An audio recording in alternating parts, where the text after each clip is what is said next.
समय है बड़ा वरदानी। संगम की बेला है सुहानी, ये समय है बड़ा वरदानी। ये समय है बड़ा वरदानी, ये समय है बड़ा वरदानी, ये समय है बड़ा वरदानी, ये समय है बड़ा वरदानी।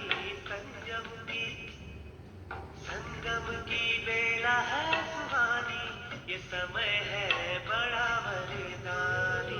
संगम की बेला है सुहानी, ये समय है बड़ा वरदानी।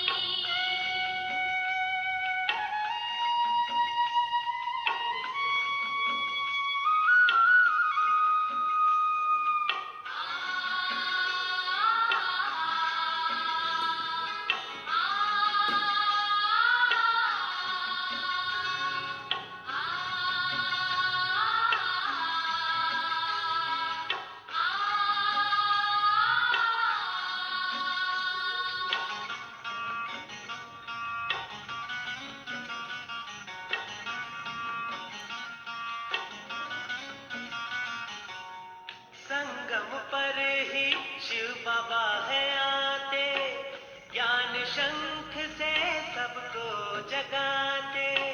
संगम पर ही शिव बाबा है आते, ज्ञान शंख से सबको जगाते। सुनाते हैं मीठी वाणी, सुनाते हैं मीठी वाणी, ये समय है बड़ा वरदानी। संगम की बेला है सुहानी, ये समय है बड़ा वरदानी।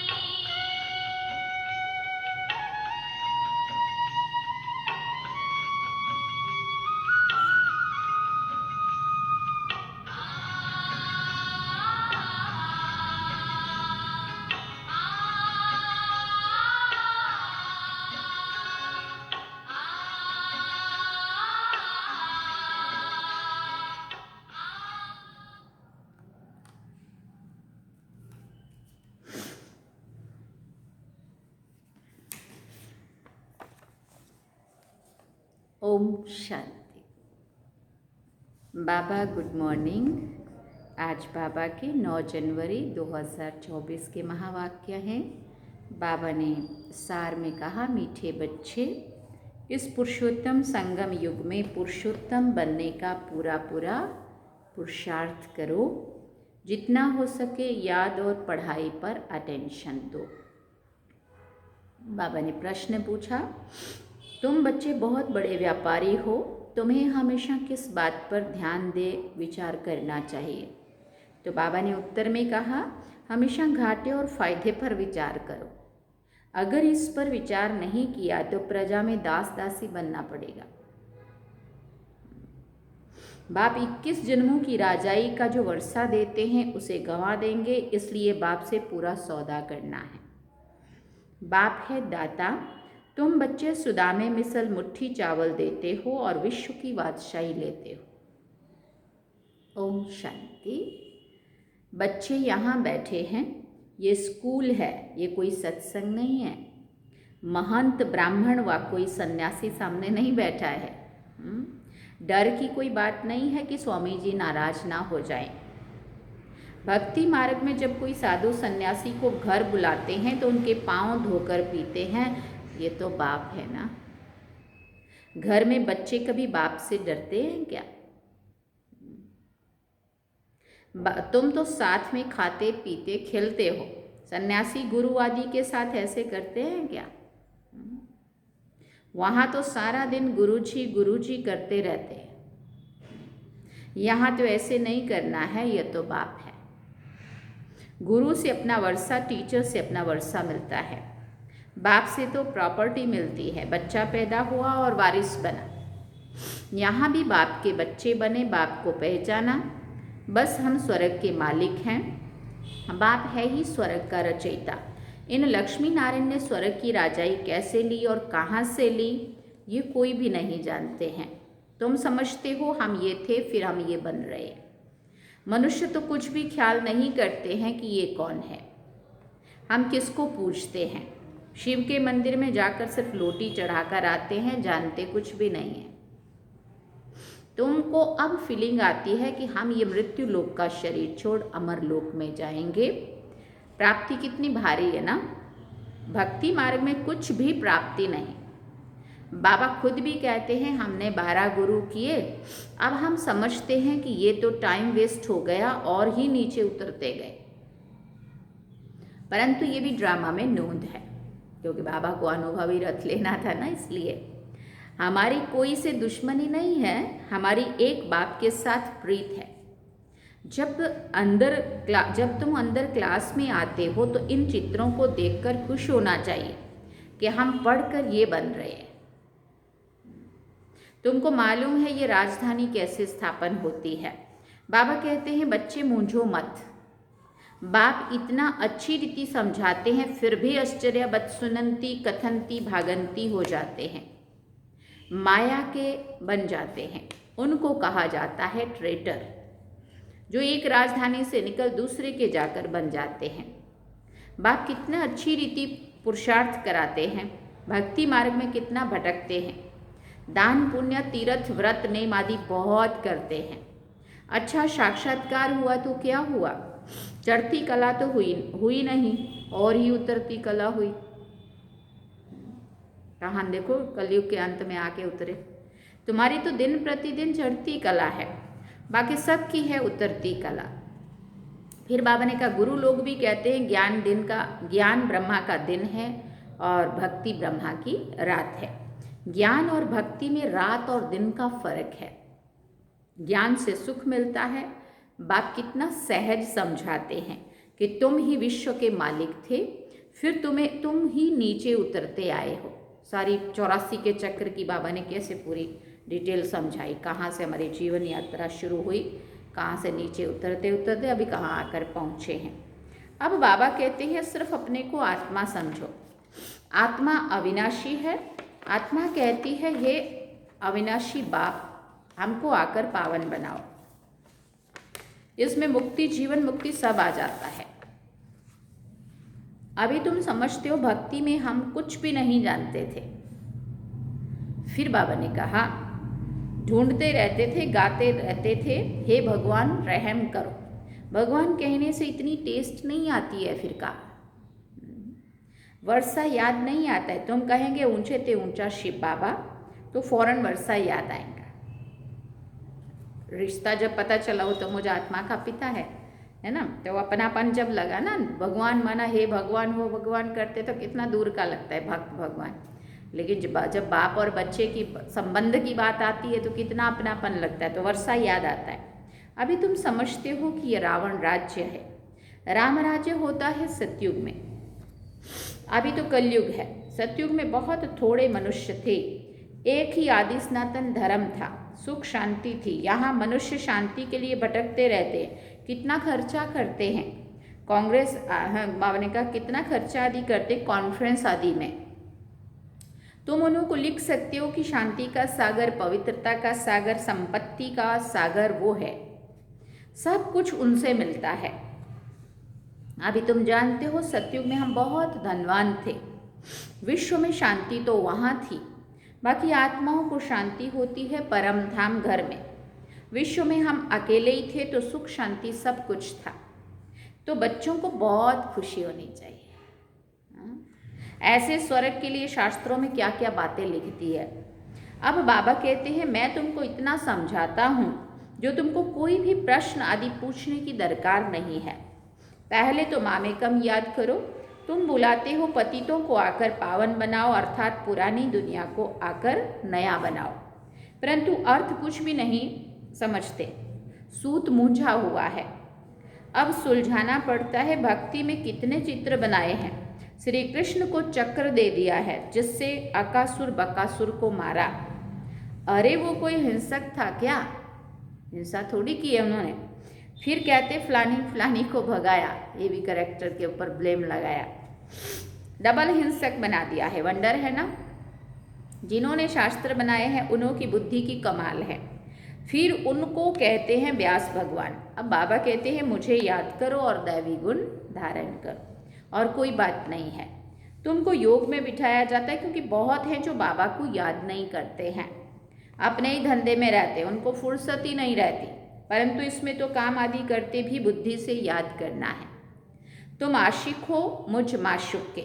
अब मैं तुमको कहता हूँ और संग तोड़ मुझ एक संग जोड़ो। खाते पीते सिर्फ ये आदत डालो कि मैं आत्मा हूँ और बाप को याद करो। बाप तुमको कितना ऊंच बनाते हैं।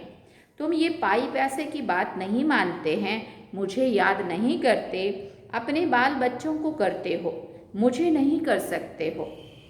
वास्तव में निष्ठाक्षर कहना भी रॉन्ग है। बाबा डायरेक्ट आकर कहते हैं माँ में कम याद करो। कल पहले भी सन्मुख बाबा ने समझाया था, अभी समझाते मीठे मीठे बच्चे, कल्प के बाद मिले हुए लाडले बच्चे, कितना प्यार कर रहे बाबा। अब तुम्हारे 84 जन्म पूरे हुए। अब वापस जाने के लिए तुमको पवित्र जरूर बनना पड़ेगा, वो याद दिला रहे हैं बाबा। विकार में जाने के कारण ही तुम बहुत पतित बन गए हो। पावन नहीं बनेंगे तो पद भी कम मिलेगा। आत्मा अगर साफ नहीं होगी, मैली रही, तो फिर बाबा कहते पद भी कम मिलेगा। अपने को आत्मा समझ बाप को याद करो और 84 के चक्र को भी याद करो। यही स्वदर्शन चक्र है, इसका अर्थ भी कोई नहीं जानता है। मुख से ज्ञान शंख बजाना है, ये ज्ञान की बातें हैं। ये तुम्हारा बेहद का बाप है, स्वर्ग का रचयिता है। बाप को याद करो तो तुम्हारी चढ़ती कला हो जाएगी। कितनी सहज बात है ना। तुम बच्चे अब समझते हो ये बना बनाया ड्रामा है। हर 5000 वर्ष के बाद बाप आते हैं। अब अच्छी तरह पुरुषार्थ करो। तुम धन के पीछे क्यों मरते हो? अच्छा, मास में 1,00,000 2,00,000 कमाएंगे, परंतु ये सब तो खत्म हो जाएगा। बाल बच्चे खाने वाले ही नहीं रहेंगे जिनके लिए इकट्ठा कर करके बैंकों में रखने जा रहे हो। लोभ रहता है कि पुत्र पोत्रे पर पोत्रे खाएंगे, ऐसे नहीं कि पुनर्जन्म सब उसी कुल में ही लेंगे। पुनर्जन्म पता नहीं कहाँ कहाँ लेते हैं। तुम तो 21 जन्म का वर्षा पाते हो। अगर कम पुरुषार्थ किया तो प्रजा में जाकर दास दासियाँ बनेंगे तो कितना घाटा हो जाएगा। उस कमाई के पीछे ही अगर लगे रहेंगे, वो भी यहाँ रहेंगी, वो भी साथ नहीं चलेगी, और जो चलनी है उसको भी हम नहीं कर रहे, उसमें भी पदभ्रष्ट हो रहा है हमारा। तो फिर बाबा कहते क्या फ़ायदा, घाटा हो जाएगा। तो घाटे और फायदे का भी विचार करो। व्यापारी लोग पाप भी बहुत करते हैं और कुछ न कुछ फिर धर्माओं भी निकालते हैं। ये तो है अविनाशी ज्ञान रत्नों का व्यापार, जो कोई विरला ही करते हैं। ये सौदा डायरेक्ट बाप से करना है। ज्ञान देते हैं बाप, ज्ञान देते हैं वो तो दाता है। बच्चे चावल मुट्ठी देते हैं, बाप तो देते हैं बेहद की बादशाही। उनकी भेंट में ये चावल मुट्ठी हुई ना, तुम सब सुदामे हो। फिर बाबा ने कहा क्या देते हो और क्या लेते हो। विश्व की बादशाही लेकर विश्व के मालिक बनते हो। बुद्धि कहती है एक ही भारत खंड होगा, प्रकृति भी नई होगी, आत्मा भी सतो प्रधान होगी। सतयुग में तुम देवताएं थे तो प्योर सोना थे। फिर त्रेता में थोड़ा चांदी आत्मा में पड़ती है, उनको सिल्वर एज कहा जाता है। नीचे सीढ़ी उतरते जाते हैं। इस समय तुम बहुत ऊंच हो। संगम युग एकदम चोटी। विराट रूप का भी चित्र है, सिर्फ अर्थ नहीं समझते हैं। कितने ढेर चित्र, कोई क्राइस्ट का चित्र रखते तो कोई साईं बाबा का चित्र रखते, मुसलमानों को भी गुरु करते हैं, फिर वहाँ जाकर शराब की महफिल करते हैं। बाबा कहते कितना अज्ञान अंधियारा है। कल तो पता नहीं कुछ तो यूट्यूब में आ रहा था, ओशो वाले क्या क्या कर रहे थे, मुझे तो ऐसा लगा कि वो नरक में है। कोई रो रहे हैं, कोई चिल्ला रहे हैं, कोई गिरा रहा था, वो गुरु था कोई, वो यहाँ करता था कुछ, और वो आंखें भर के मन के उनको लिटा देता था। सभा में गीत बज रहे हैं और उनको लिटा रहा है, कोई रो रहे हैं, कोई चिल्ला रहे हैं, कोई क्या पता नहीं। सर्च करना हो तो करना, पता नहीं कल अचानक कहाँ से आया था ये। बहुत ऐसा लग रहा था कि थैंक यू बाबा, आपने हमें अपना बनाया और कितना स्पष्ट समझानी दी। और कहाँ लोग धक्के खा रहे हैं और उसको समझ रहे हैं, वो योग समझ रहे थे उसको। ऐसे करता था वो गुरु, यहाँ यहाँ करता था कुछ कुछ, और फिर उनको लिटा देता था और लेट रहा है, कोई रो रहा है, कोई हंस रहा है, आंखें बंद करके, पागलों की महफिल होती ना जैसे। इतना खराब हालत। वो जो जो होश थी वो भी गई। तो ऐसा लगता है कि ये पता नहीं कौन सी महफिल है। बाबा कहते कितना अज्ञान अंधियारा है, यह सब है भक्ति का अंधियारा। संग की बहुत संभाल करनी है। कहाँ भी जाता है संग तारे कुसंग बोरे, कुसंग है माया के 5 विकारों का। अभी तुमको सत्य बाप का संग मिला है जिससे तुम पार जा रहे हो। बाप ही सच बोलते हैं, कल्प कल्प तुमको सत्य का संग मिलता है, फिर आधा कल्प के बाद कुसंग मिलता है रावण का। ये भी समझते हो कल्प पहले मिसल राजधानी जरूर स्थापन होगी, तुम विश्व के मालिक जरूर बनेंगे। यहाँ तो पार्टीशन होने के कारण कितने झगड़े होते हैं, वहाँ तो एक ही धर्म है। विश्व में शांति थी जबकि अद्वैत देवताओं का राज्य था, एक ही धर्म था। वहाँ अशांति कहाँ से आई? वो है ही ईश्वरीय राज्य। स्पिरिचुअल नॉलेज से परमात्मा ने किंगडम स्थापन की है तो ज़रूर वहाँ सुख होगा। बाप का बच्चों पर प्यार होता है ना। बाप कहते हैं मैं जानता हूँ तुमको कितने धक्के खाने पड़ते हैं। समझते हैं भगवान कोई ना कोई रूप में आएगा। कभी बैल पर सवारी भी दिखाते, अब बैल पर कभी सवारी होती है क्या? कितना अंधियारा है। तो तुम बच्चे अब सबको बताओ कि बाप सबको वर्षा देने आए हैं। ब्रह्मा द्वारा नई दुनिया की स्थापना हो रही है। बाबा हमेशा बड़ के झाड़ का भी मिसाल देते हैं, जैसे इसका जो फाउंडेशन है वही फिर से स्थापन कर रहे हैं और कोई धर्म रहेगा ही नहीं। भारत है अविनाशी खंड और अविनाशी तीर्थ। बाप का वर्थ प्लेस है ना। बाबा मीठे मीठे बच्चों को कितना प्यार से समझाते हैं, टीचर के रूप में पढ़ाते। तुम बच्चे पढ़कर मेरे से भी ऊंच चले जाते हो। मैं तो राजाई लेता नहीं हूँ। तुमने मुझे कभी स्वर्ग में बुलाया है क्या कि आओ मैं तुमको स्वर्ग में भेज देता हूँ? कितना मजे का खेल है। बाबा कहते हैं अच्छा बच्चे जीते रहो, हम वानप्रस्थ अवस्था में जाकर रहता हूँ। बाबा कहते हैं अब तो आफतें सिर पर खड़ी है, इसलिए पुरुषोत्तम बनने का इस पुरुषोत्तम संगम युग पर पूरा पूरा पुरुषार्थ करना है। बाप को याद करने का पुरुषार्थ करते रहो तो विक्रम विनाश होंगे और जितना जो पढ़ेंगे वो ऊंच कुल में जाएंगे। बाबा कहते हैं अपनी घोट तो नशा चढ़े। सदा बच्चों को बाप से वर्षा मिलता है। लौकिक में तो बच्चे को मिलता है, माना बेटे को मिलता है, बाकी कन्या का दान होता है। यहाँ तो सब आत्माओं को वर्षा मिलता है, सो भी बेहद का। यहाँ मेल फीमेल की बात नहीं है, सभी आत्माएं परमात्मा के बच्चे हैं और सभी वर्षे के अधिकारी हैं। बाबा ने कहा यहाँ तो सभी आत्माओं को वर्षा मिलता है और सो भी बेहद का, तो इस पर पूरा ध्यान देना चाहिए। भगवान पढ़ाते हैं तो एक दिन भी मिस नहीं करना चाहिए। और देखो जनवरी मास चल रहा है अभी तो। बाबा को कहे कि मुझे फुर्सत नहीं है। अरे आत्मा को फुर्सत नहीं है मेरे से पढ़ने के लिए? बाबा पूछते। ये कहने में शर्म नहीं आती? इससे ज़्यादा क्या बोलेंगे बाबा। इतना कह के बाबा ने मुरली पूरी कर दी। हाँ, कोई अगर ऐसा बोले कि बाबा क्या करें, टाइम नहीं मिलता, फुर्सत नहीं मिलती है, मैं तो इतना बिजी हूँ, तो बाबा कहते तुम्हें ये कहने में शर्म नहीं आती है? अच्छा, मीठे मीठे सिकिल दे बच्चों प्रति माता पिता बाप दादा का याद प्यार और गुड मॉर्निंग। रूहानी बाप की रूहानी बच्चों को नमस्ते। हम रूहानी बच्चों की रूहानी माता पिता बाप दादा को दिलवा चांद सिकवा प्रेम से याद प्यार, गुड मॉर्निंग, नमस्ते, थैंक यू बाबा, शुक्रिया बाबा। अब धारणा के लिए मुख्य सार है। पहला पॉइंट, संग से अपनी बहुत संभाल करनी है। एक सत्य बाप का संग करना है। माया 5 विकारों के संग से बहुत दूर रहना है। माया 5 विकारों के संग से बहुत दूर रहना है। दूसरी बात, पढ़ाई पर पूरा ध्यान देना है। अपनी मस्ती में रहो। कहा जाता है अपनी घोट तो नशा चढ़े। एक दिन भी पढ़ाई मिस मत करो। अंडरलाइन कराया बाबा ने फिर से। वरदान में बाबा ने कहा सेवा में स्नेह और सत्यता की अथॉरिटी के बैलेंस द्वारा सफलता मूर्त भव। सेवा में स्नेह और सत्यता की अथॉरिटी के बैलेंस द्वारा सफलता मूर्त भव।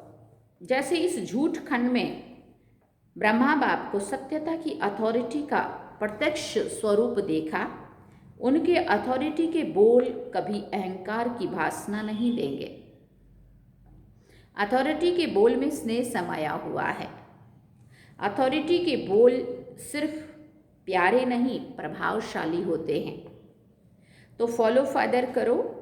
स्नेह और अथॉरिटी, निर्माणता और महानता दोनों साथ साथ दिखाई दें। जितने महान उतने निर्माण। वर्तमान समय सेवा में इस बैलेंस को अंडरलाइन करो तो सफलता मूर्त बन जाएंगे।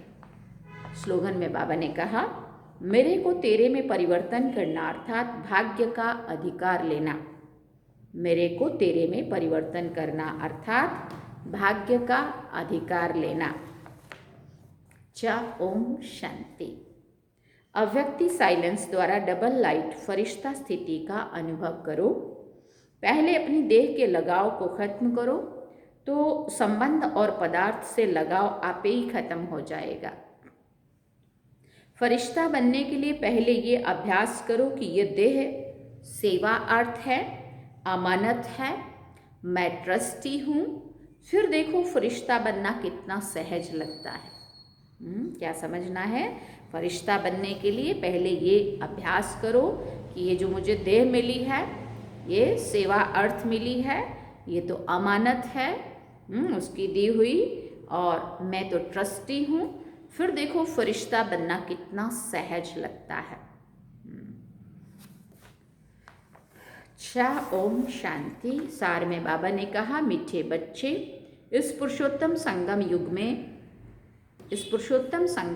पुरुषोत्तम बनने का पूरा पुरुषार्थ करो। जितना हो सके याद और पढ़ाई पर अटेंशन दो। तो ये थे आज के बाबा के महावाक्य जो हम सभी ने सुने। अब हम चलते हैं बाबा की याद।